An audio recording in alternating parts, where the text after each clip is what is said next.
pour la table ronde, on va reprendre un peu de manière chronologique, puisque c'est dans le contexte aussi des autres événements autour de Poe qui ont lieu sur Toulouse. On va parler d'abord de Poe l'écrivain, parler un peu après de l'influence de Poe, aussi bien en littérature que sur les arts, sur les arts plastiques, en fait, notamment en Europe, justement, avec le côté un peu circulation États-Unis, Europe.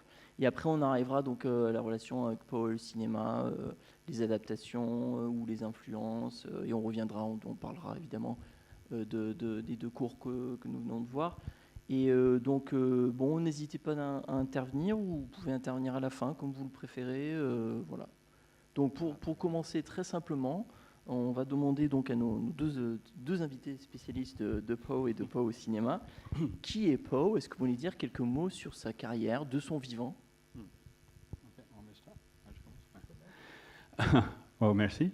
En fait, oui, c'est difficile de résumer rapidement parce qu'en fait, Poe était beaucoup de choses. Peut-être on commence par le moins connu, en fait, le fait qu'il était donc son métier principal étant donc éditeur et critique littéraire, qui lui a fait, avec des critiques très acerbes sur les auteurs de son époque, il lui a fait beaucoup d'ennemis. C'est assez célèbre, en fait, le fait qu'il a accusé Longfellow de plagiat, et ça a porté beaucoup de tort. Et ça a fait des ennemis aussi, comme le célèbre Griswold, donc, qui a eu un poste plus haut que lui après dans le magazine Grams, et qui donc allait avoir des problèmes même après sa mort avec lui. Il y a bien sûr le poète, hein, depuis toujours. Okay, donc, le poète. Une chose avec Poe que je vais dire souvent avec mes étudiants, c'est qu'ils se rendent compte que c'est vraiment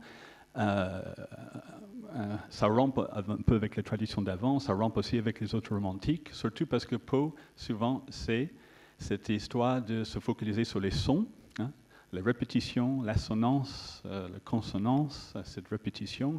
Ça se travaille beaucoup avec le son plutôt qu'avec le rythme, parfois, le meter, je veux dire. Hein.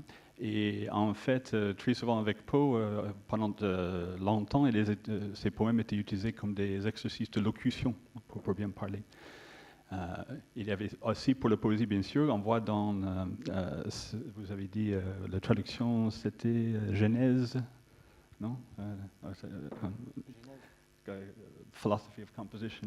Oui, donc Genèse d'un poème. Genèse d'un poème, voilà. Donc, il parle aussi, bien sûr, de manière très célèbre, de cette façon de se focaliser sur le deuil et sur cette image de la jeune femme morte, quoi, la perte d'une jeune femme morte comme la chose la plus sublime, la plus poétique du monde.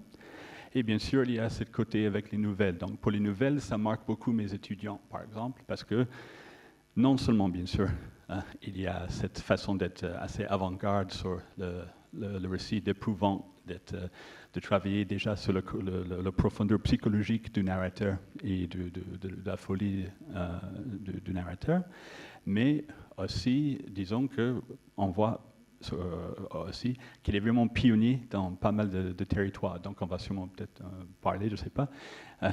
Ces trois contes de ratiocination, bien sûr, hein, 40 ans avant que Conan Doyle copie un peu le Matrix, un peu, non, pour Sherlock et Watson. On voit bien sûr la science-fiction, la science-fiction avec The Balloon Hoax, non, The Balloon Hoax. En fait, c'est oui, ça. Voilà. Cette histoire qu'il n'avait pas une bonne histoire à publier, et donc il a inventé cette histoire de quelqu'un qui a fait le tour du monde en ballon, mais bien avant Jules Verne encore. Donc c'est des choses qui vont être pris beaucoup plus tard. Presque tout ce qu'il a fait allait être pris et développé beaucoup plus tard. Donc c'est pour ça que pionnier. Et juste pour finir avec ça, le fait qu'il est vraiment vu aux États-Unis comme celui qui avait lancé un nouveau genre, c'est-à-dire la nouvelle en tant que quelque chose de bien américain, de présentation, de format. On voit aussi dans Philosophy of Composition, il parle du fait de commencer par la fin, d'avoir un effet très fort. Cet effet, c'était le plus important, donc c'est pour ça qu'il commençait par un fin, il trouve un moyen d'y arriver en crescendo par degré, comme il disait, et qu'il fallait que ça voit son effet en un seul sitting, comme on disait, non? En un seul coup, et en une seule lecture. Et donc, pour avoir un effet, pour ne pas lâcher le lecteur. Et donc, pour moi, c'est pionnier. Excuse-moi la réponse un peu longue, mais c'est difficile de résumer Poe en quelques mots. Et voilà. Oui, ben, merci Denis. Je crois qu'il peut-être faut évoquer aussi la variété des cycles de nouvelles. Il y a pratiquement 5 cycles de nouvelles, un qui porte, disons, sur les aventures maritimes, comme le manuscrit trouvé dans une bouteille ou descendre dans le maelstrom, avec ce motif du tourbillon, mais aussi cette idée que l'ingéniosité humaine peut permettre de s'en servir, ce qu'on a vu un petit peu aussi de s'en sortir, pardon, ce qu'on a vu aussi dans Le Puits et le Pendu, la datation qu'on a vue de Astruc tout à l'heure, par exemple dans le descendre dans le maelstrom, le marin qui raconte cette histoire va se retrouver effectivement dans un terrible maelstrom avec ses 2 frères, et ces frères, eux, n'ont pas la présence d'esprit de constater que certains objets sont aspirés vers le haut, en fait, et donc il va s'accrocher à un tonneau pour parvenir à la surface et donc s'en sortir. Voilà, bon, ça, c'est les contes, et on retrouve évidemment cette thématique maritime avec un côté imitatif aussi dans les aventures d'Arthur Gordon Pym, alors qu'il y a un texte assez passionnant, où il y a énormément de choses. Il y a des scènes de cannibalisme, d'ailleurs, qui ont dû intéresser Jules Verne, puisque Jules Verne a écrit aussi des aventures du capitaine Hatteras, qui est aussi une histoire de cannibalisme, entre autres. Et comme vous savez, Jules Verne a repris le texte d'Arthur Gordon Pym dans le Sphinx de glace. Bon, ça, il y a les contes, ce qu'on pourrait appeler les contes de meurtre et de confession, d'aveu, et ça tourne effectivement autour de la question de la perversité dont il a été question, perverseness, comme disait Jocelyn, donc pas la perversité au sens classique du terme, mais l'idée de procrastination, d'attente, d'attendre de faire quelque chose qu'il faudrait faire mais qu'on ne fait pas, et d'aller contre ses propres intérêts, parfois parce qu'on est trop sûr de soi. C'est ce qui se passe dans, par exemple, Le Meurtrier du Chat Noir ou Le Démon de la perversité. Donc ça, c'est un autre cycle de contes qui se recoupe en partie avec le 3e cycle, si on peut dire, qui est celui des femmes qui font retour, hein, comme Hélène Cixous le dit, elle parle de la poétique du revenir.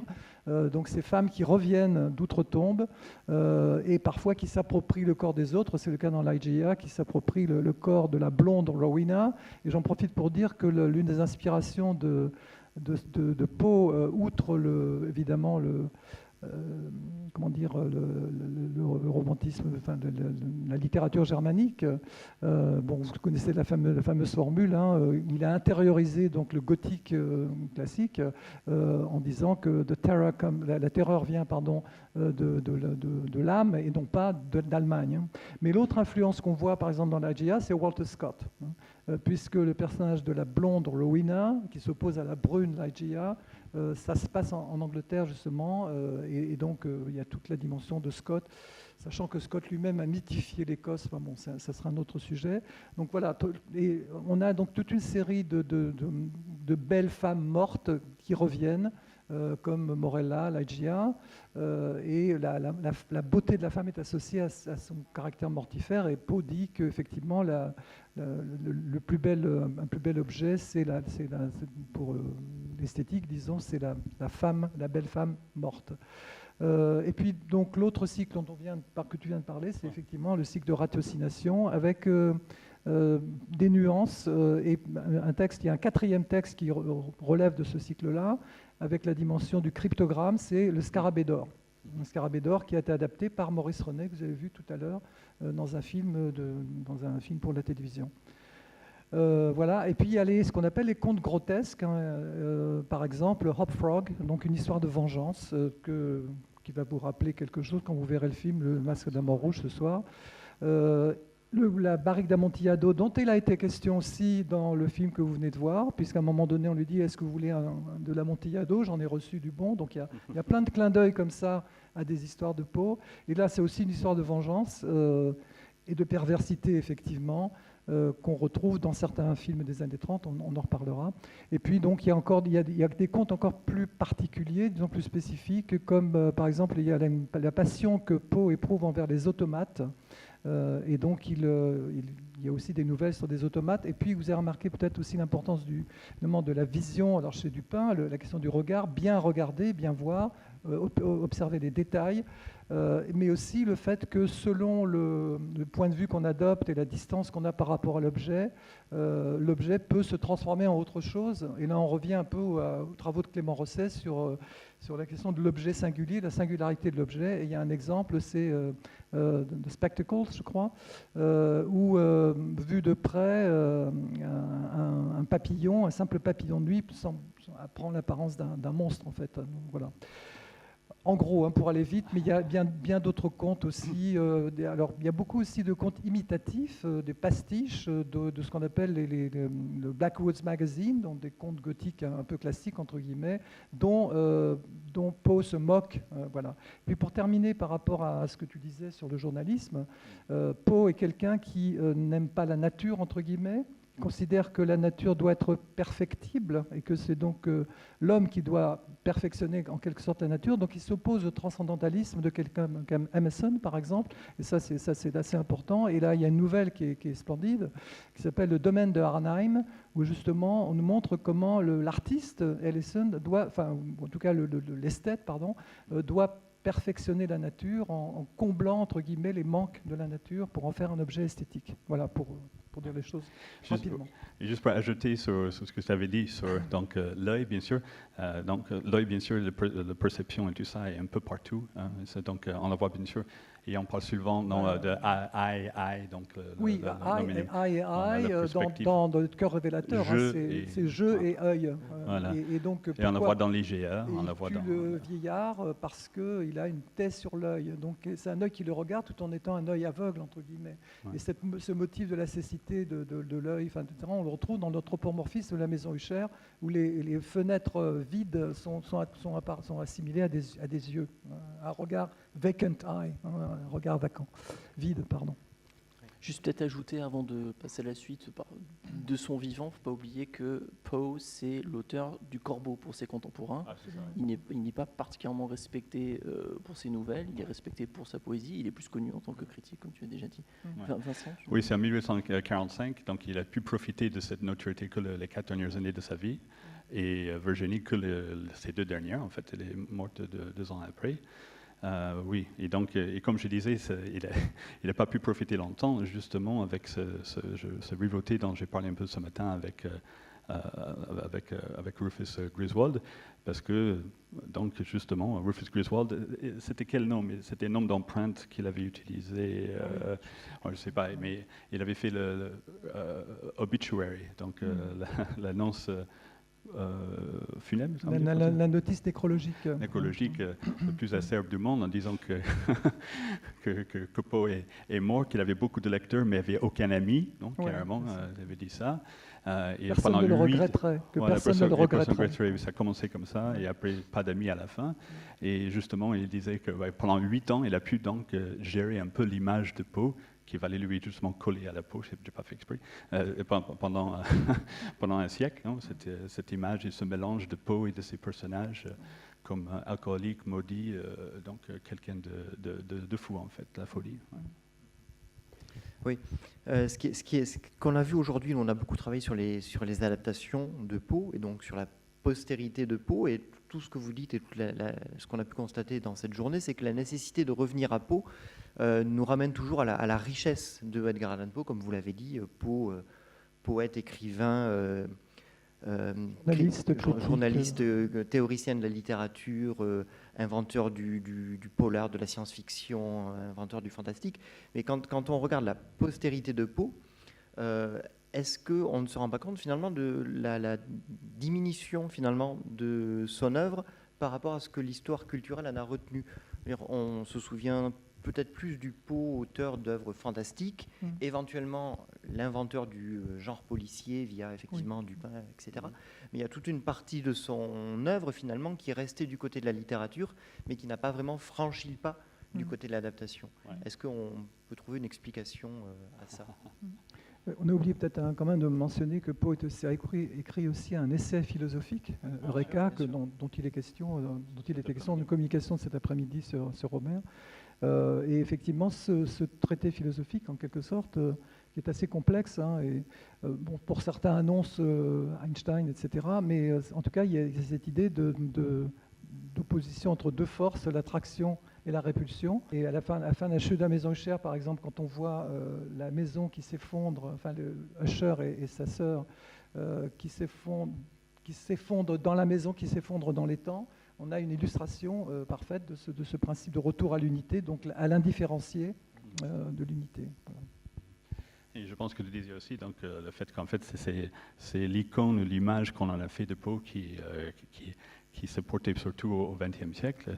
Et dans les adaptations, dans les premières adaptations, qu'on mélangeait bien donc, la vie de Poe avec ses personnages pour raconter, comme dans le Griffith de 14, quand on essaie de légende, en fait, était à la fois pas vraiment un vrai reflet quoi, de la vie de Poe. C'était exagéré, mais en même temps, ça a fait de Poe ce qu'il est aujourd'hui, parce que les gens ont poursuivi ça, et c'est par la suite qu'ils se sont rendus compte que, oh mon Dieu, donc Poe était un peu inventeur du détective, oh mon Dieu, Poe est un peu inventeur de science-fiction, oh mon Dieu, Poe, il est un peu dans la numérologie, on trouve plein de liens soupçonnés.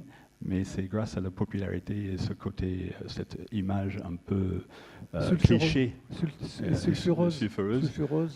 Et identitaire, quoi. Identitaire, je veux dire que les gens s'identifient assez facilement avec quelqu'un qui se focalise toujours sur l'intérieur, sur l'angoisse, sur le tourment. Et donc, il y a toujours cette possibilité avec les deux films qu'on a vus tout à l'heure, c'est pas pour moi. Le premier, par exemple, m'a beaucoup plus impressionné. On avait un peu l'impression que celui qui était fait pour la télé était fait avant, mais c'était en fait fait bien après, j'ai vu. Mais c'est le côté intériorité du film du premier. Là. Il n'y a pas un seul plan à l'extérieur, tout à l'intérieur. Oui. Il y a toutes les images, tous les motifs d'intériorité, de couloir, de tout ce qui est le plus Poe et gothique en même temps, mais le gothique de Poe, de l'âme de l'intérieur, et surtout la dernière image où on approche donc la fenêtre, mais on ne sort pas. Hein.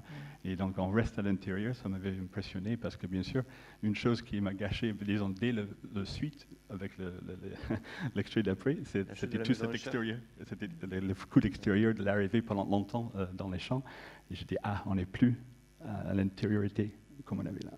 Je peux juste rajouter une chose par rapport à cette question de pourquoi Poe est devenu une icône effectivement à la fois populaire et en raison justement de cette biographie et dans ce sens effectivement il contraste avec des auteurs comme Bram Stoker ou Mary Shelley, même si Mary Shelley est aussi fait l'objet de biopics ou voilà, bien sûr, mais elle ne devient pas un personnage multiforme comme le devient Poe, qui souvent est identifié à Il y a énormément de réécriture littéraire, on pourrait parler de ça aussi, où Poe, par exemple, devient une sorte de proto-Dupin, en fait, d'enquêteur. Voilà. Et même chose pour Bram Stoker. Bram Stoker, on retient certaines choses, et notamment son rapport avec le théâtre comme régisseur, etc. Mais Bram Stoker ne devient pas un personnage de fiction. Oscar Wilde, par contre, lui, avec ce côté sulfureux, forcément, lui, a beaucoup plus influencé, beaucoup plus inspiré un certain nombre de réalisateurs en raison justement de cette aura un peu sulfureuse. Mais on trouve plus souvent quand même Dorian Gray que... Oui, mais on trouve davantage Dorian Gray que Wilde. Oui, parce que c'est un peu, on disait un peu ce matin, cette idée de donc, Poe est devenu le monstre intérieur, il est devenu son propre icône, il y a une représentation de ses personnages. Donc, on voit, je pense qu'une partie de ça aussi, c'est un peu donc, la mort mystérieuse qui a nourri cette folie, non, et tout ça. Le fait qu'il soit retrouvé dans le caniveau, qu'il soit dans des vêtements apparemment pas les siens, ou au moins pas le vêtement avec lequel il sortait habituellement, qu'il avait dit des mots mystérieux à la fin, Reynolds, on ne sait pas qui c'est.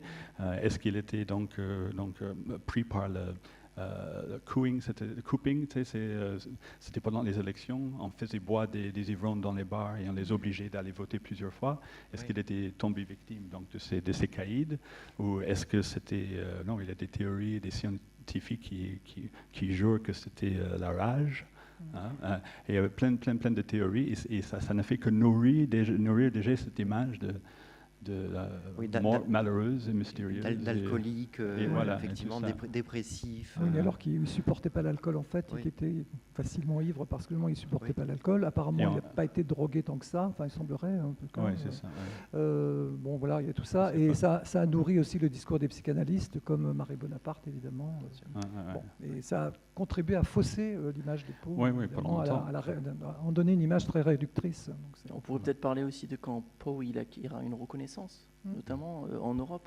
Oui, les traductions, les traductions, évidemment. Disons en Europe, c'est évidemment Baudelaire, Baudelaire qui ont fait connaître Poe. Bien sûr. Mais Baudelaire, en même temps, a traduit Poe de manière, on va dire, inégale. Bon, à la fois, ce sont des très beaux textes, mais parfois, c'est très différent du texte original. Et donc, des traductions récentes, comme celle d'Henri Justin, par exemple, qui est un des grands spécialistes de Poe, qui a retraduit Le Corbeau très de récemment, Raven. d'ailleurs. Il a traduit aussi des nouvelles, il a traduit plusieurs nouvelles, et il essaye de rendre compte davantage du style de Poe que Baudelaire parfois a tendance à gommer ou à transformer. Il ne faut pas oublier que de son temps, les Américains avaient tellement piètre opinion de Poe qu'ils pensaient que les Français aimaient Poe parce que Baudelaire avait amélioré les textes. C'est ça. Ce qu'on a beaucoup dit, c'est que Baudelaire avait traduit Poe à travers sa propre vision de la poésie, et que c'était plus du Baudelaire que du Poe. Baudelaire, il a traduit, Baudelaire a traduit surtout il a traduit les nouvelles essentiellement, alors que c'est Mallarmé qui s'est coltiné en quelque sorte avec les poèmes de Poe. Mais bon, en tout cas, à travers cette filiation française, après, on a l'influence aussi sur Mallarmé, qui a écrit un poème, bien sûr, sur le tombeau de Poe, et puis aussi sur les peintres et les surréalistes. Donc peut-être qu'on pourrait parler de ça avant d'arriver au cinéma. Juste pour finir, tout à l'heure, avec le premier film d'Astruc, donc là, on a bien pu entendre donc, les tournures de phrases et tout ça, non, de Baudelaire dans sa traduction. Et juste une petite anecdote, non, vous avez peut-être entendu parler, mais l'acteur c'est Maurice Rooney, c'est ça? Maurice Rooney, qui s'est vraiment coupé donc, le poitrine avec le pendule. Et il a dit, non, c'est un honneur de saigner pour Baudelaire. Pour Baudelaire, mais pas pour Poe. Voilà. Et donc ça m'avait interpellé comme ça. Comme ça, déjà, on voit plus, non, peut-être Baudelaire, la beauté de ses paroles. C'est quand même Poe derrière. Donc, il a vraiment pu promouvoir Poe en Europe, pendant que les Américains sont restés avec les clichés, les exagérations de ses vices. Bon, il y a un tableau célèbre de Max Ernst qui s'appelle Le Domaine d'Arnheim, dont je parlais tout à l'heure, qui est un tableau effectivement magnifique, où on a une sorte de structure, on ne sait pas trop à quoi ça ressemble, mais qui associe justement un motif architectural ou paysager avec une figure d'aigle, je crois, dans mon souvenir, qui était au milieu, et un œuf, un nid avec un œuf dedans, c'est ça, je crois, il me semble. En tout cas, bon, là, c'est un exemple. Je crois que Beardsley aussi a illustré Poe, il me semble. Et puis bon, il y aurait bien d'autres choses. Harry Clarke évidemment. Au début du XXe. En fait, il y a énormément d'illustrateurs de Poe. Il y a beaucoup d'éditions illustrées de Poe très, très, très variées. En noir et blanc, en couleur, dans des styles abstraits, figuratifs, etc. Il y a énormément de choses. Harry Clarke est effectivement un des plus connus. Le plus connu, On le voit souvent sur les couvertures des films Corman, sur les affiches. Il y aurait vraiment tout un travail à faire sur le Poe, enfin, tout ce qui tourne autour de l'illustration de Poe, donc l'image fixe avant même de passer au cinéma. Bon, et alors comment, pour en rester à des questions terre à terre, comment l'œuvre de Poe et par qui l'œuvre de Poe arrive-t-elle au cinéma? Et quand? Tu veux penser ça, c'est Griffith? Je pense que c'est la première adaptation, c'est celle de D.W. Griffith, je pense. Oui, alors juste avant, oui, c'est vrai. Oui, tu as raison.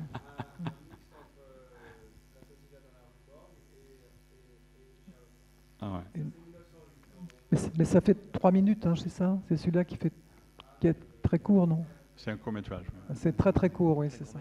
Mais disons, l'une des premières, effectivement, il y a celle-là, mais c'est la plus connue, entre guillemets, c'est parce qu'on la trouve sur YouTube, donc vous pouvez la trouver. C'est l'adaptation de 1909, je crois, qui parle d'un moment de la carrière de Poe. Donc c'est Poe qui est le personnage principal. Il y a une figure de corbeau qui est un oiseau de mauvais augure, entre guillemets, et c'est l'histoire de très mélodramatique.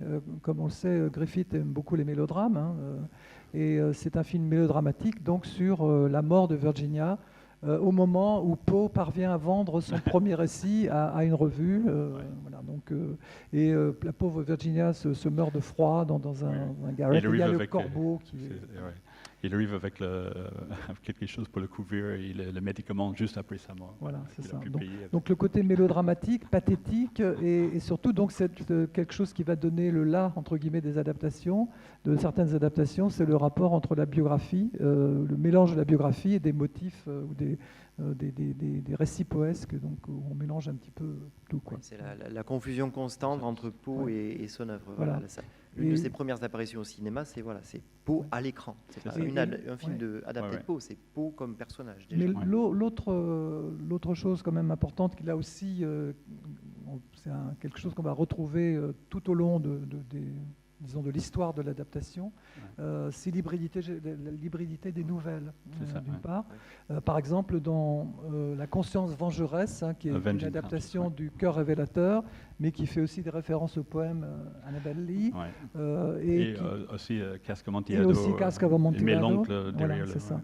Et qui est vraiment... Alors c'est un long métrage, par contre c'est un petit peu long, mais qui associe aussi des motifs qui n'ont rien à voir, des hallucinations, des pactes sataniques, enfin des sabbats de sorcières, etc. Donc il y a tout un mélange. C'est surtout donc, un exploit avec les images superposées pour faire les fantômes, les images de l'oncle qui reviennent. Donc dans les deux séquences superposées chaque fois. Mais par contre, ce qui est très intéressant, c'est l'utilisation du rythme qu'on va retrouver dans des adaptations ultérieures. C'est-à-dire, par exemple, le personnage exprime sa nervosité en tapant nerveusement sur un bureau de manière rythmée. Et cette question du rythme et le rôle du son dont on parlait aussi, on va le retrouver dans d'autres films. À un moment donné, il y a des choses qui vont avoir avec Poe non plus. Je me souviens, on regarde par la porte, il y a des sorcières, des choses. Il y a plein d'autres images, gothiques qui n'ont rien à voir avec Poe, en fait. C'est une sorte de greffe d'autres motifs. Et Annabel Lee, elle se jette d'une falaise, bien sûr, à la mer.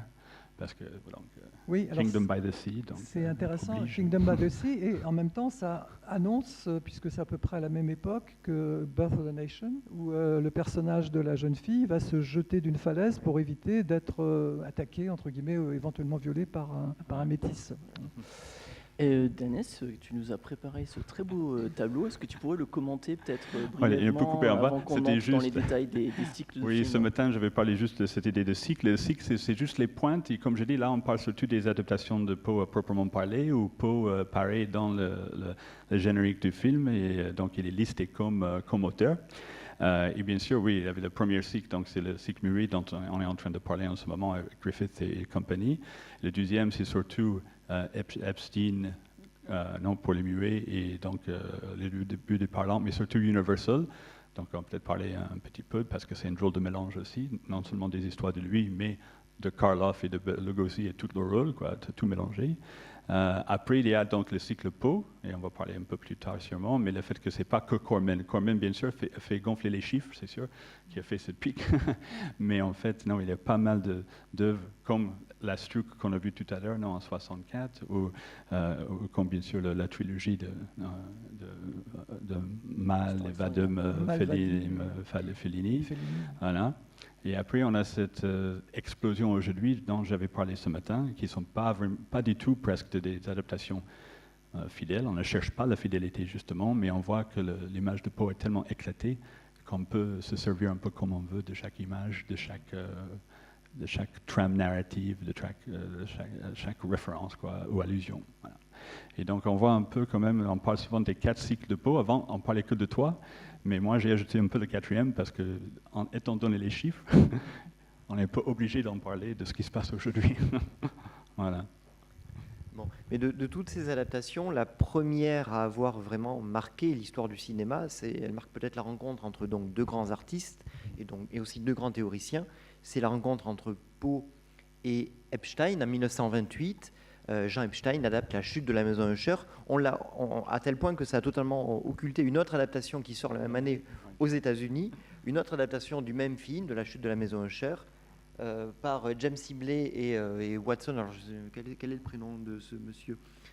James Sibley et Melville Weber, pardon, c'est ça? Weber, qui est une adaptation très expressionniste, même caligaresque, et qui a été occultée par l'ampleur artistique, l'ampleur poétique, esthétique du Epstein, dont on peut peut-être regarder un petit extrait avant d'en parler.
Qu'est-ce qu'on peut dire de ce traitement très évanescent de l'œuvre de Poe par Epstein? Tu commences peut-être? Ouais. Bon, ce qui est frappant, c'est que d'une part, Epstein connaît très très bien Poe. Il a écrit, il a fait des écrits théoriques sur le cinéma, notamment qui s'appelle L'intelligence d'une machine, et d'autres qui s'appelle Le cinéma du diable. Et il évoque dans ses différents essais sa passion pour Poe, et il a tenté de trouver effectivement un équivalent filmique d'un certain nombre de concepts poesques, en quelque sorte, en travaillant en particulier alors sur plusieurs aspects, notamment le gros plan. Il y a des travaux de Jacques Aumont, un spécialiste du cinéma, qui est là-dessus. La question du gros plan, la photogénie, la manière dont le gros plan traduit l'expressivité des visages. Il y a une belle formule de Gilles Deleuze qui dit que le gros plan livre en quelque sorte le visage au fantôme. C'est à peu près ça. Donc cette photogénie-là, ça c'est un premier point. L'importance aussi des ralentis, vous l'avez vu là, le travail sur les ralentis, parfois avec une exagération des mouvements, pour traduire par exemple le moment de la mort de Madeleine dans La chute de la maison Usher, où on a une démultiplication des visages de l'actrice, donc par un effet de surimpression, mais aussi un ralenti, donc qui en quelque sorte donne une tonalité particulière à cette idée que c'est quelqu'un qui se vide de son énergie au profit de l'œuvre d'art qui est en train d'être achevée. Donc c'est un deuxième exemple, donc les surimpressions. Le travail rythmique avec les répétitions au niveau du montage, donc un travail de répétition qu'on retrouve évidemment chez Poe, donc il y a une sorte d'équivalent cinématographique. Et puis dernier point peut-être, autre point qu'on voit illustré très bien ici, c'est ce qu'on trouve aussi dans le texte de La Maison Usher, c'est cette idée de ce que Poe appelle the sentience of things, hein, le caractère comment dire, conscient, enfin une sorte de conscientisation des objets ou des objets et de la nature. Et associé d'une certaine, ce qu'on pourrait appeler une sorte de reprise plus moderne de ce qu'on appelait la pathetic fallacy, c'est-à-dire l'association, l'anthropomorphisation des objets. Là, on a véritablement un paysage qui non seulement est un paysage stérile, hein, qui ne représente plus l'énergie vitale, mais en plus le paysage devient lui-même, est en deuil littéralement, ce qui est traduit par les surimpressions, là encore, des cierges le long de la rivière, etc. Et puis le dernier point, c'est effectivement ce dont je parlais tout à l'heure dans un autre cadre, c'est la singularité de l'objet. Et donc on rejoint là-dessus, c'est-à-dire que si on s'approche de l'objet d'une certaine manière, et on le verra si vous revoyez le film, le motif par exemple du pendule, on le retrouve à l'intérieur de l'horloge, donc on mélange finalement deux motifs poesques, l'horloge qui rythme la vie dans le Masque de la Mort Rouge, et bien sûr le puits et le pendule que vous avez vu tout à l'heure. Voilà, enfin, oui, tout est sur la surimposition ou la surimpression, comme tu avais dit. Les surimpressions, oui. Voilà, donc, et justement, on a vu bien dans l'image là, et bien sûr dans la suite du film, surtout avec le portrait ovale représenté elle-même comme une surimpression de la vie et la mort, l'art et la vie, etc. Donc il fait plusieurs couches à chaque fois. Plusieurs couches, voilà, et à la fin on termine par une statue en fait. C'est ça, oui, stasis, oui. Alors on a vu une adaptation qui est sur une modalité franchement poétique, hein, qui est vraiment le Poe poète, hein, donc le Poe qui a été justement passé par la lecture française et la reconnaissance française. Qu'en est-il du côté des États-Unis du coup et du cycle universal? Voilà. Ça c'est encore ton époque. C'est encore mon époque. De recherche. Je voulais rajouter une chose. Oui, j'ai grandi dans les années 30. C'est ça. J'ai vu Lugosi, je l'ai interviewé d'ailleurs à l'époque.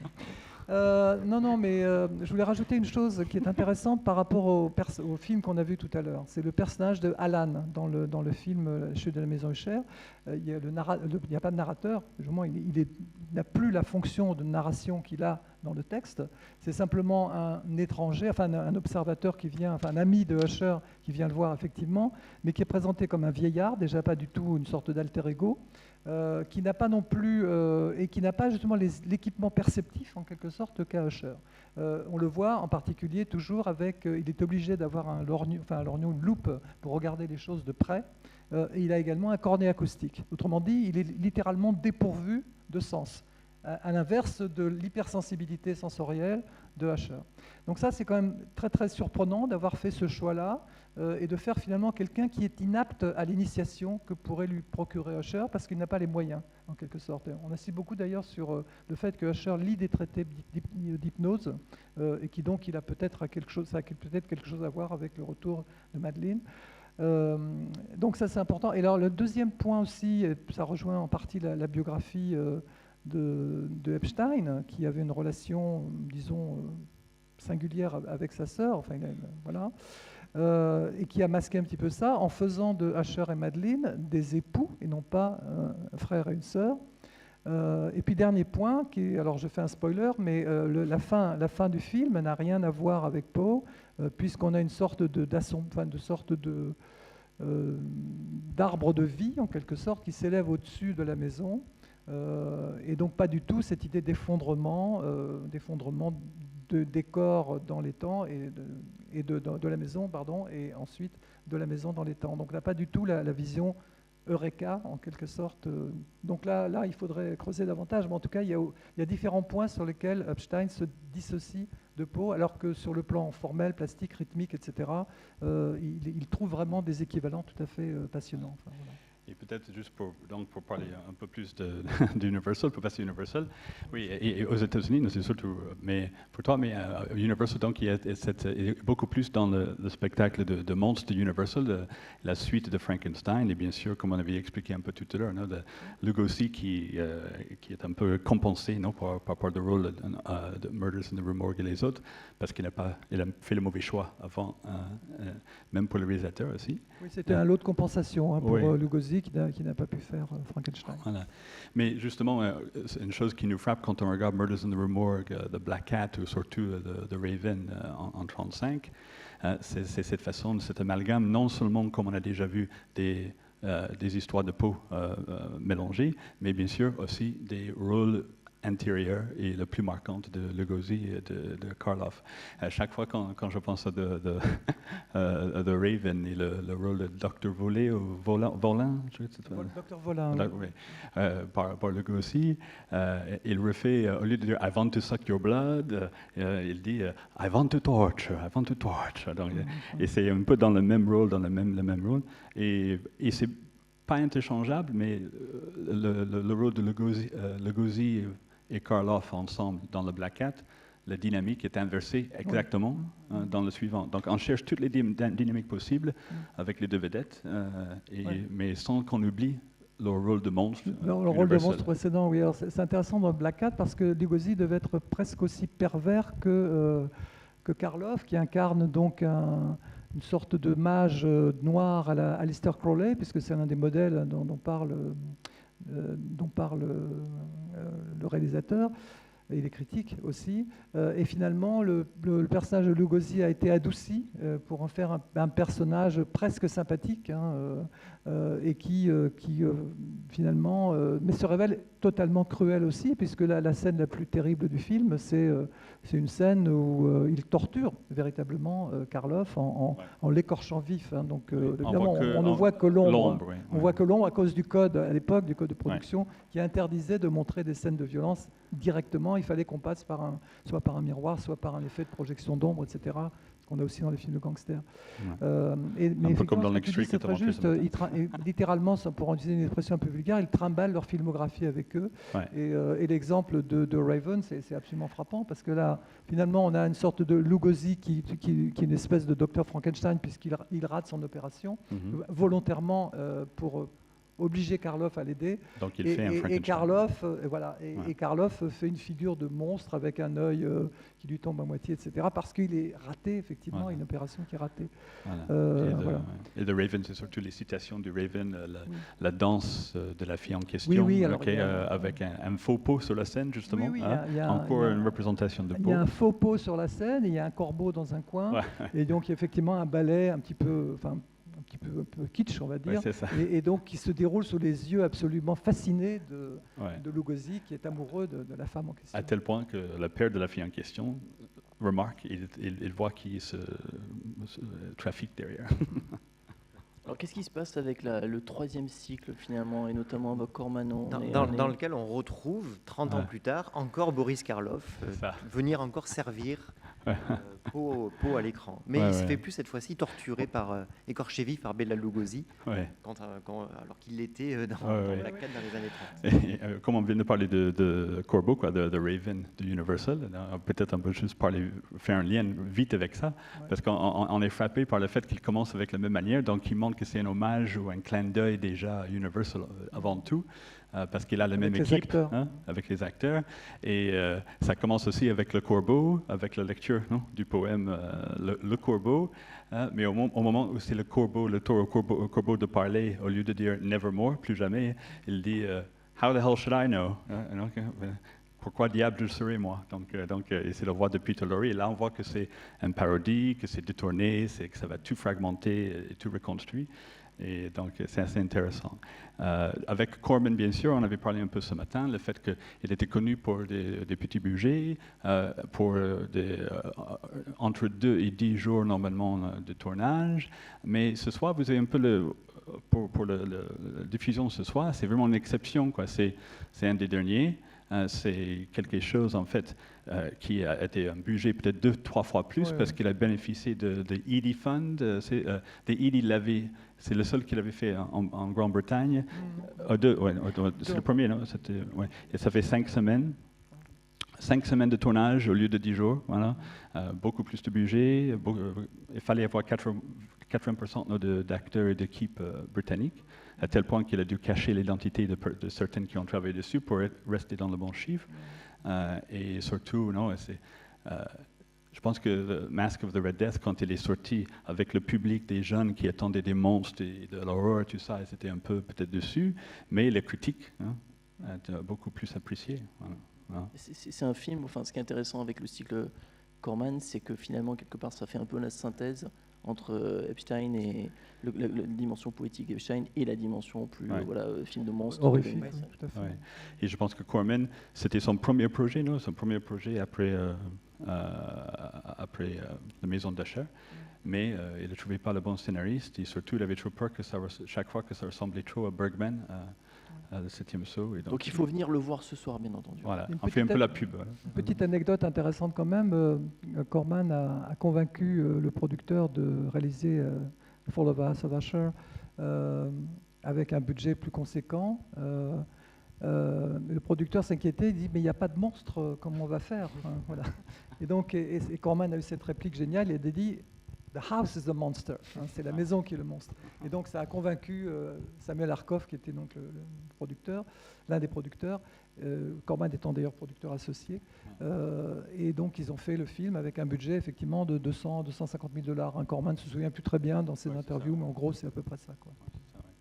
Et ce qui est intéressant avec Corman, on a parlé un peu ce matin, je pense que c'est cette idée d'utiliser les mêmes acteurs qui a fait l'icône de Vincent Price, à tel point que des films après avec Vincent Price, c'était souvent affiché Edgar Poe quand c'était pas du tout une adaptation d'Edgar Poe, mais comme il y avait Vincent Price, c'était forcément Edgar Poe, et donc ils avaient mis ça sur l'affiche comme The Cry of the Banshee, on avait parlé tout à l'heure. Et donc cette façon de faire des images et des motifs interchangeables est un peu, comme j'avais dit ce matin, d'épuiser l'approche un peu classique, si on veut, fidélité plus ou moins, mélodrame, period piece, donc film à cause de costume, c'est ça. C'était un peu épuisé et au moins ça a ouvert la voie pour des choses comme Fellini et les autres qui sont venus après en Europe et surtout aux États-Unis beaucoup plus tard. Ouais. Oui, ce qu'on peut dire aussi quand même pour le cycle de Corman, c'est qu'il y avait une volonté de trouver une sorte d'équivalent à ce qui se passait en Europe, et notamment au niveau des films de la Hammer. Et d'ailleurs, on retrouve des motifs semblables, outre la sexualité quand même, et transgressive plus ou moins, la violence, etc. Mais aussi certaines alors là, vraiment motifs, par exemple l'incendie de la maison à la fin. On trouve ça très souvent dans les films de la Hammer aussi, qui avaient pas non plus des budgets extraordinaires à l'époque. Il travaille sur la couleur et la Il travaille sur la couleur est très très proche aussi. Ouais. Le rôle des... Alors Corman est quand même un freudien convaincu. Enfin, il y a effectivement une lecture psychanalytique, je pense, des films de Corman. Et puis le rôle très important de l'onirisme. Très marqué dans La Chute de la Maison Usher. Il y a vraiment, et dans la plupart des films de Corman, il y a presque toujours une séquence onirique. Avec un filtre bleu. Chaque fois avec un filtre bleu. Avec toujours un filtre bleu, effectivement. Des fois vert. Il est vert, il sera vert ce soir. C'est plutôt vert. Ou vert, mais avec une sorte de cadre en même temps. Parce que bon, il y a aussi, c'est Sophie qui parlait de la brume et tout ça. Il y a énormément de brume chez Corman, alors pour des tas de raisons, mais aussi pour des raisons budgétaires. C'est pour masquer le décor qui est parfois un petit peu pauvre. Et un peu de l'art, quelques touches expressionnistes, comme ce soit avec les couleurs de la mort, tout ça. Il y a aussi de la brume chez Fellini. Ah oui, tout à fait. Oui, il y a la brume dans la saison. J'essaie de sauter sur la transition. Non, mais tout à fait. Non, ce que je peux peut-être dire simplement, c'est que vous pouvez voir aussi les films de Corman pour Barbara Steele, si vous êtes fan. Et là, c'est un lien tout trouvé, puisque Barbara Steele interprète un rôle dans Le 8,5 de Fellini. Ah. Moi, je voulais transitionner vers Histoire extraordinaire.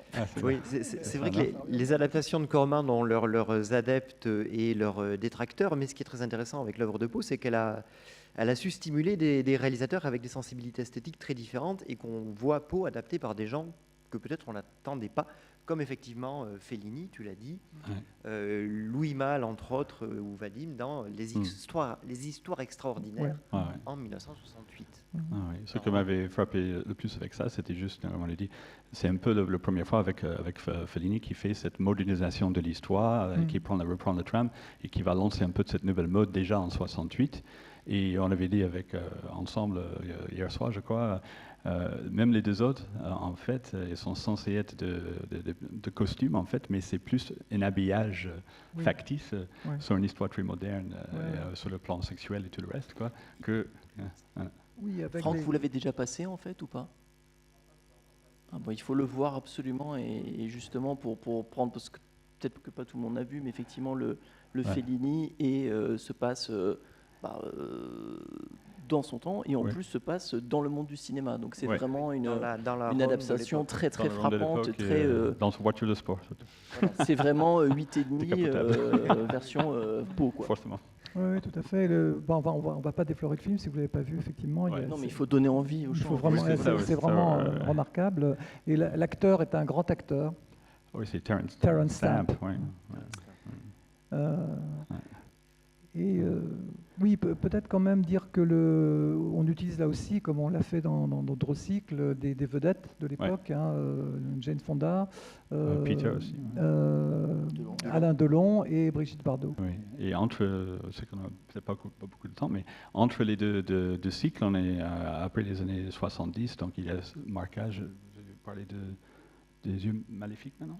Oui, voilà, c'est-à-dire que c'est un peu dans le même veine. Les histoires extraordinaires ont cette spécificité d'être... Enfin, le film Histoire extraordinaire a cette spécificité d'être un film à sketch. Étant donné que Poe a beaucoup travaillé à la forme courte, c'est-à-dire la nouvelle, effectivement, il a beaucoup inspiré au cinéma des formes courtes, c'est-à-dire des films à sketch, dont ces deux yeux maléfiques sortis plus tard, en 1990, avec deux films, un de George Romero et un autre de Dario Argento. Qu'est-ce que vous pourriez nous dire de ces deux adaptations? Ce qui est intéressant pour moi, c'est en tant qu'adaptation, si on veut, et pour les scénarios, etc., pour la matière qu'ils ont trouvée, c'est cette façon de faire un peu les méthodes à l'ancienne de combinaison et d'hybridisation de l'histoire, surtout avec Argento, avec le puits, le pendule et surtout le chat noir, d'avoir tellement de ce qu'on avait appelé ce matin des fonctions cardinales, c'est-à-dire des images ou des séquences bien reconnaissables comme étant du Poe, mais dans un contexte bien sûr très moderne de nos jours, quoi. Et ça m'avait frappé pour les deux, et on voit un peu ce que Fellini a commencé,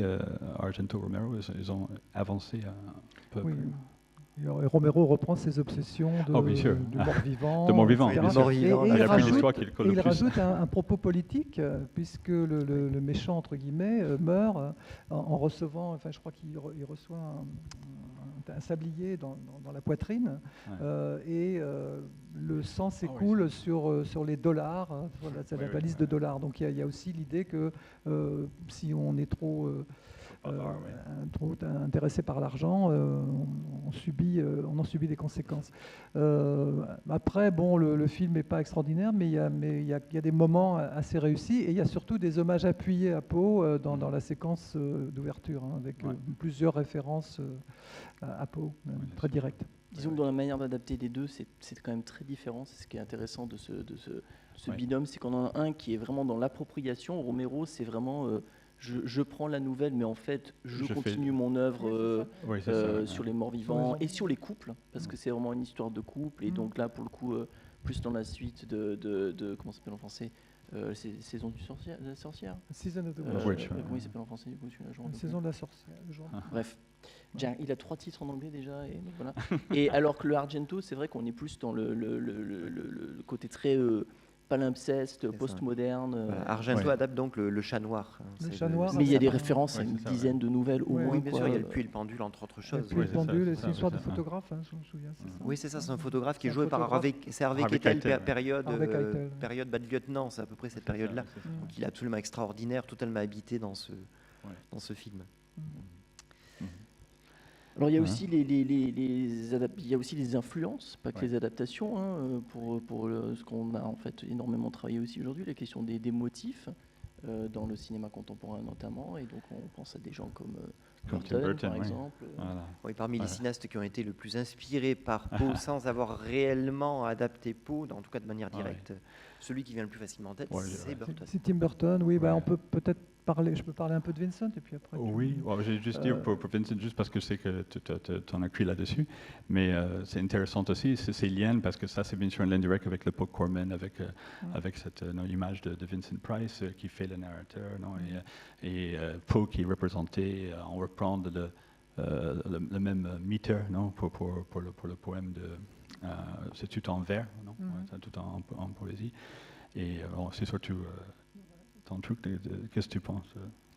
Non, mais je pense que bon, on trouve déjà les motifs de Burton, hein, puisqu'il y a aussi déjà une sorte de zombie, de chien zombie qu'on va retrouver à certains égards dans Frankenweenie, qui est tourné 2 ans plus tard. Donc c'est fait sous l'égide de Disney, enfin, c'est-à-dire il travaille chez Disney, et il réussit à trouver de l'argent pour faire un court-métrage, $60 000, je crois. Oui, c'est un projet un peu à part, c'est ça? C'est un projet à part, tout à fait. Il a trouvé un des producteurs de chez Disney, quelqu'un qui aimait son travail, alors qu'il avait, en gros, il s'est ennuyé mortellement chez Disney, apparemment, en tout cas au début. Oui, Roxy Rookie. Roxy Rookie, dessinait, il en avait marre de dessiner des petits animaux, etc. Parce que lui, en même temps, parallèlement, il faisait des petits courts-métrages, malheureusement, ne sont pas faciles à trouver.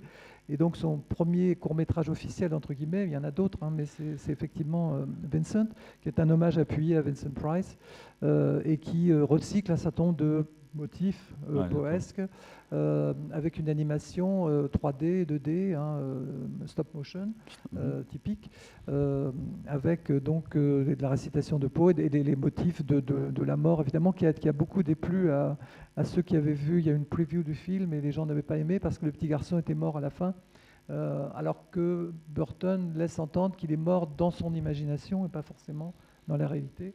Et c'est aussi un film qui fait des hommages, par exemple, à l'homme au masque de cire, puisqu'il veut plonger sa tante dans un bain de cire chaude, bouillante, etc. Donc il y a aussi un mélange déjà, mais c'est vrai qu'il y a un hommage très appuyé à Poe, et avec aussi une composante expressionniste gothique qu'on va retrouver dans nombre d'œuvres ultérieures de Poe, et puis de Burton, pardon. Et puis je pense qu'on pourrait évoquer aussi brièvement Princess Bride, parce que là je pense qu'il y a aussi une référence évidente à Poe, puisque c'est une fiancée qui revient, enfin la fiancée qui est morte, entre guillemets, s'accapare le personnage qui d'ailleurs a un nom qui est poesque, tant que je me souvienne.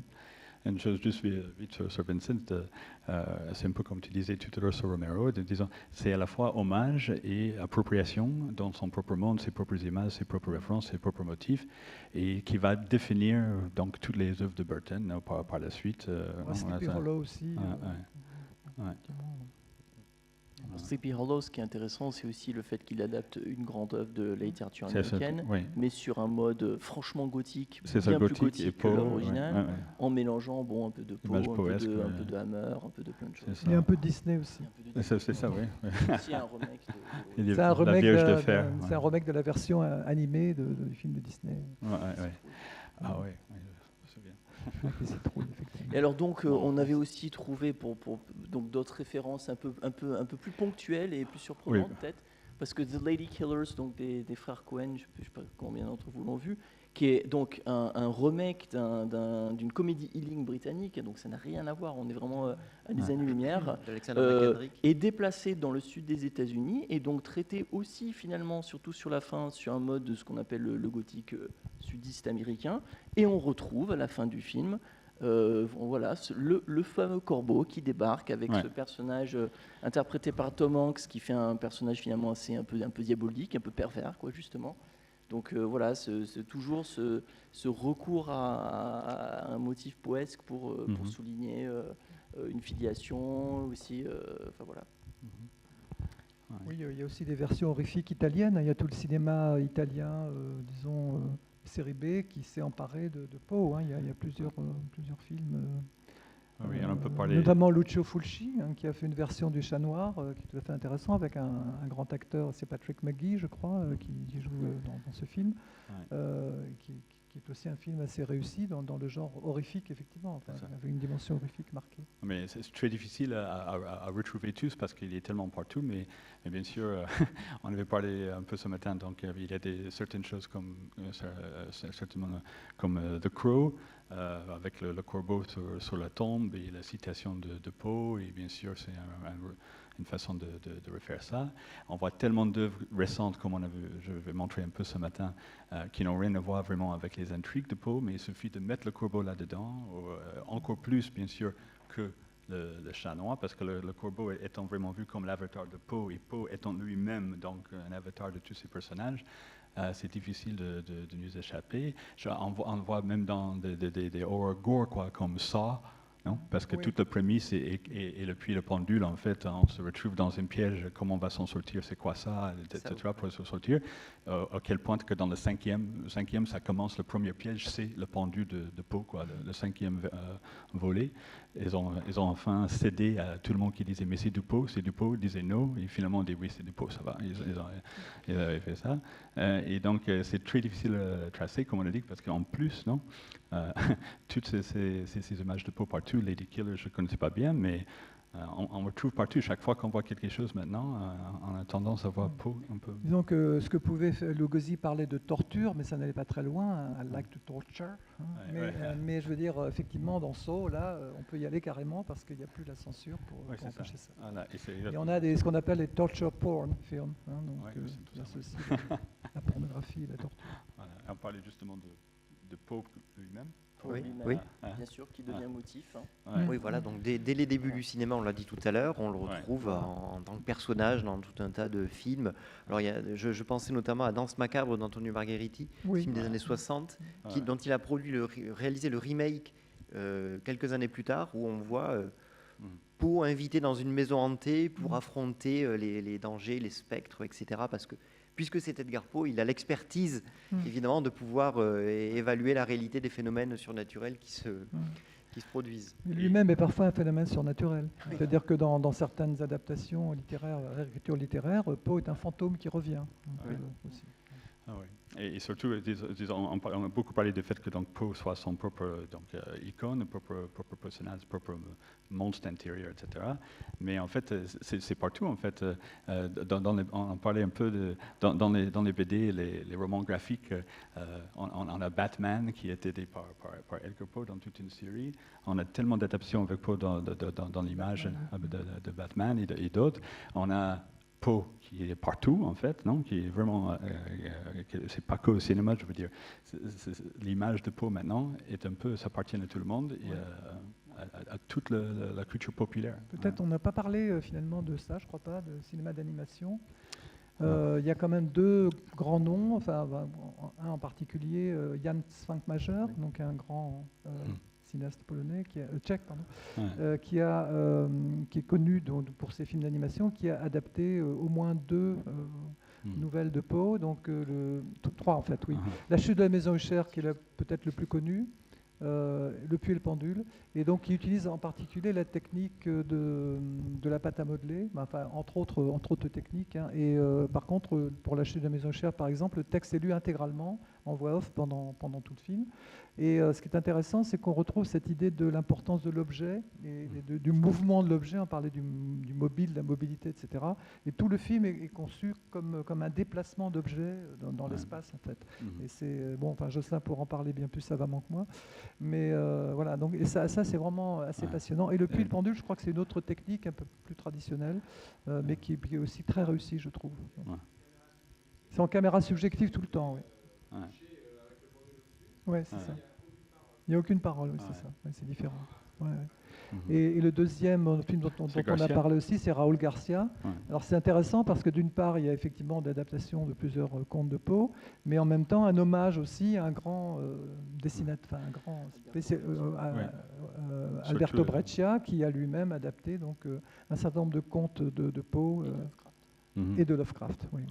Donc la filiation Poe Lovecraft, on n'en a pas parlé, mais elle est évidente puisque dans son essai Supernatural Horror and Literature, pour revenir à la littérature brièvement, Lovecraft dit, et déclare à plusieurs reprises, donc Poe is my god of fiction. Poe est mon dieu de fiction.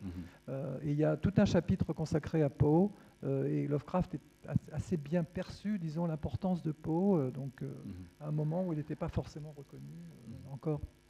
Et je trouve intéressant avec les œuvres d'animation dont tu viens de parler, en fait, c'est là où on retrouve les anciennes un peu méthodes, même si on est en ce moment dans le dernier cycle, on retrouve un peu les anciennes méthodes, parce que c'est à la fois hommage aux anciennes, comme dans tout ce que tu viens de dire, c'est encore le film à sketch, donc court-métrage, donc plus de fidélité à l'œuvre, c'est encore en recréer donc l'ambiance souvent de l'époque, pas toujours avec Garcia, mais dans la plupart, et donc c'est-à-dire que c'est vraiment, cette animation a repris un peu non, les méthodes anciennes, traditionnelles de Poe, pendant que les longs métrages partent dans tous les sens un peu différents.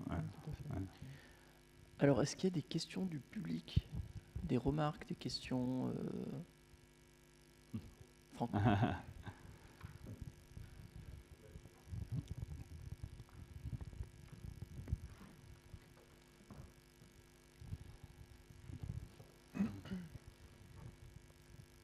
Oui, du coup, j'ai assisté à la journée, donc c'est vrai que du coup, je me permets de poser une question au regard de l'ensemble de la journée. Il y a une chose qu'on n'a absolument pas abordée, qui, moi, me pose quand même sérieusement question, c'est la philosophie de l'ameublement.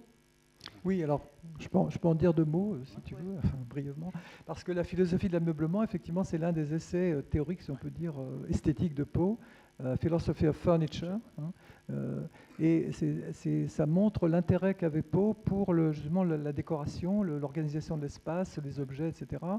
Et par exemple, il insiste beaucoup, et on trouve ça dans le film d'Epstein aussi, si vous le revoyez, l'importance des tentures, des draperies, par exemple, et le fait que les draperies, quand une certaine lumière passe, ça crée un effet presque justement cinématographique. Enfin, ça produit des images, problématiques, des images qui peuvent créer la peur, etc. Il y a aussi des questions de sarcophage, dans mon souvenir, dans l'IGA. Disons que les objets ont un rôle extrêmement important, mais la lumière a un rôle aussi extrêmement important, et la position des fenêtres, c'est-à-dire la manière dont la lumière arrive dans une pièce, comment la lumière est filtrée, comment les fenêtres sont situées souvent en hauteur. Donc il y a toute une manière de définir quel serait l'ameublement idéal, en quelque sorte, de la même manière que Poe, dans le domaine de Arnheim, décrit ce que devrait être un processus idéal pour supprimer les défauts de la nature, en quelque sorte. Il construit aussi une théorie autour de la question de l'ameublement, et en particulier de l'éclairage, évidemment. Et du coup, Corman n'est pas si éloigné que ça quand il utilise des filtres, parce que finalement, on a cette dimension de filtre de couleur aussi chez Poe, à certains égards. Donc il y a les deux aspects, le filtre de lumière, et puis donc tout l'aspect chromatique d'un côté, et de l'autre côté, donc l'idée que à travers des supports comme il y a le miroir aussi, évidemment, il faudrait parler de ça. L'encadrement, la question de l'encadrement qui est très important dans le portrait ovale. Au début, on passe devant le tableau sans le voir parce qu'il est dans un recoin. Mais il faut donc porter la lumière d'un candélabre, autant que je me souvienne, pour s'apercevoir qu'il y a donc ce portrait ovale dans un coin. Ça, c'est la première partie de l'histoire. Et la deuxième partie, c'est évidemment l'histoire du portrait que Epstein, pour y revenir, reprend aussi dans son film. Du coup, je trouve ça très intéressant ce que tu dis, parce que finalement, tu pars de la philosophie de l'ameublement pour amener cette réflexion sur les objets à une question esthétique, c'est-à-dire comment, à partir de certains objets qui vont être disséminés dans un décor, comment est-ce qu'on peut regarder la fenêtre, le cadre, le miroir, etc. Je trouve ça vraiment intéressant, et je pense que ça donne aussi effectivement une lecture qui peut être renouvelée des motifs de Poe. Mais je voulais rebondir aussi sur ce que tu disais par rapport à son refus du transcendantalisme. Alors sans opposer trop simplement transcendantalisme et matérialisme, il me semble qu'avec ce texte, on a quand même là un Poe tout à fait matérialiste. Tout à fait, alors on dirait aujourd'hui consumériste, c'est peut-être le mauvais sens du terme, mais je pense par exemple, à Benjamin qui parle d'ameublement lui aussi. Est-ce que finalement là, on n'aurait pas une vision d'un Poe matérialiste? Voilà. A tough nut to crack. Effectivement, on peut peut-être considérer Eureka comme effectivement une théorie matérialiste, entre guillemets. C'est une vraie question parce que il y a une dimension à l'évidence matérialiste chez Poe, ça c'est très clair, ne serait-ce que dans ce rapport aux objets, etc. Mais en même temps, il y a aussi autre chose. Donc, il y a aussi une autre dimension. C'est sûr. Oui, mais ça fait partie de l'intériorité de Poe. Est-ce qu'il y a une envie d'être matérialiste? Est-ce qu'il y a une envie de continuer? Oui, c'est ça. L'envie de cadrer, on la trouve justement dans le domaine d'Arnheim et puis les autres textes autour de ça, c'est-à-dire où il faut cadrer la nature véritablement, effectivement, encadrer et cadrer. La question le motif de l'enfermement peut-être pourrait être associé à ça aussi. Hein, il faut contenir les choses, comme tu viens de le dire. Comme Fortunato dans le casque Amontillado. J'aimerais avoir votre éclairage sur la place de Poe actuellement dans la culture littéraire américaine, enfin, vue par ses actuels compatriotes. Ouais, je veux dire que c'était un peu difficile pour Poe après sa mort, fin du 19e. Moi, je connais assez bien donc Henry James. Et Henry James n'avait pas grand-chose de bien à dire sur Poe parce que on avait dit ni Stevenson non plus, mais c'était surtout Henry James, en fait, le trouvait trop cru et trop pas assez raffiné, pas assez dans le non-dit, hein, exactement. Et justement, c'est pour ça que Henry James, à la fin du siècle, avait tout fait pour mettre son piédestal Maupassant, pour bien cacher Poe, en fait, derrière le piédestal, si on veut, en disant que Maupassant, c'était l'exemple. Quand on regarde les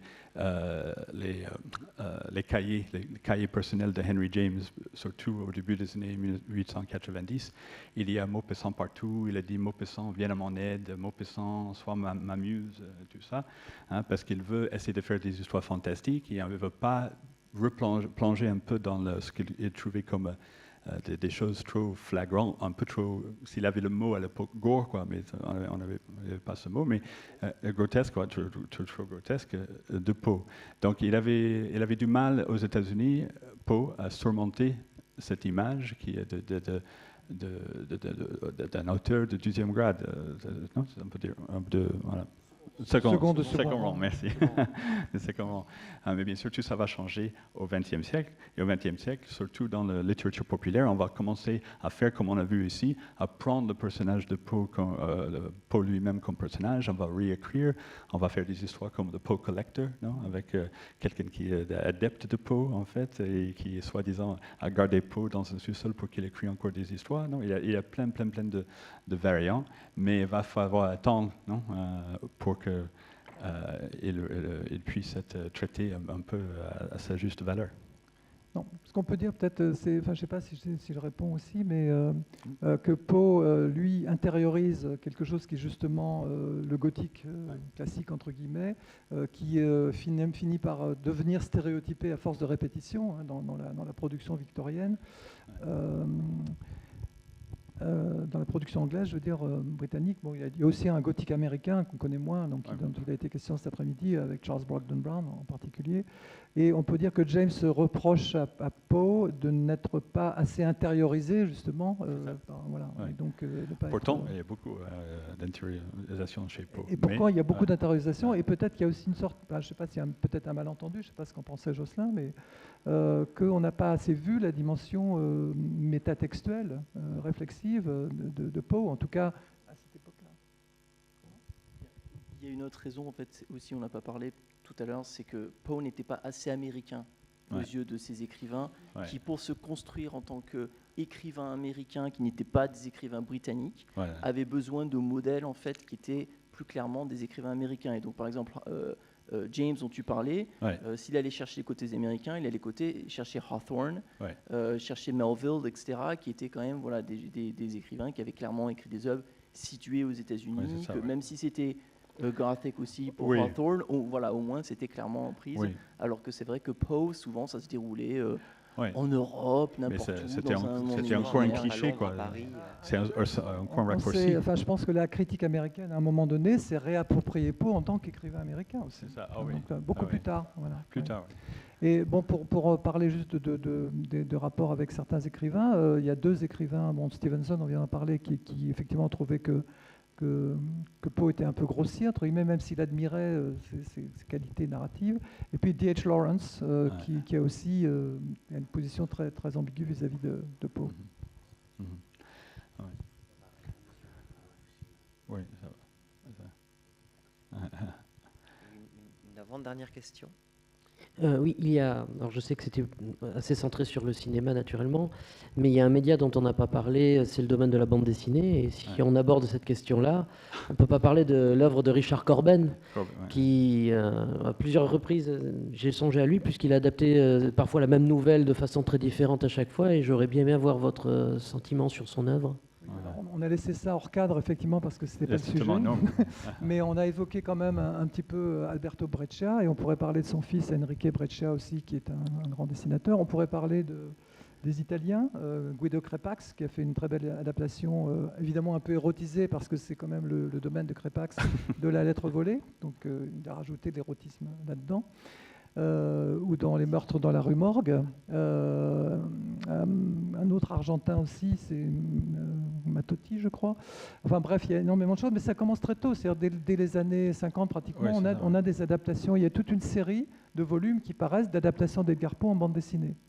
Donc c'est un domaine absolument considérable. Je crois qu'il y a, je ne sais pas combien pas loin de 200 adaptations, si ce n'est pas plus, en bande dessinée d'Edgar Poe. Effectivement, Corben est un des grands illustrateurs de Poe, comme il l'est de Lovecraft d'ailleurs, et donc là, c'est vrai qu'il y a une filiation entre les deux.